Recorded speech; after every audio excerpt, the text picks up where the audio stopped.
Welcome to an introduction to the Bible, God's great rescue story. This video will offer a simple introduction to the most influential book in human history. We will start by examining the structure of the Bible, understanding how this library of God is organized. The Bible is divided into the Old and New Testaments. The Old Testament has 39 books, written before Jesus, focusing on history and promises of rescue.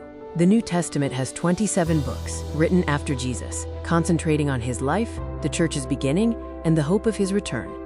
Despite being written over 1,500 years by more than 40 diverse authors, the Bible is one unified story of 66 books. It tells a perfectly connected narrative about God's love for humanity.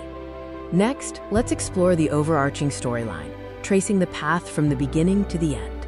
The timeline consists of creation, where God made a perfect world; the fall, where brokenness entered life; redemption, where Jesus came to rescue us; and restoration, when God will make all things new.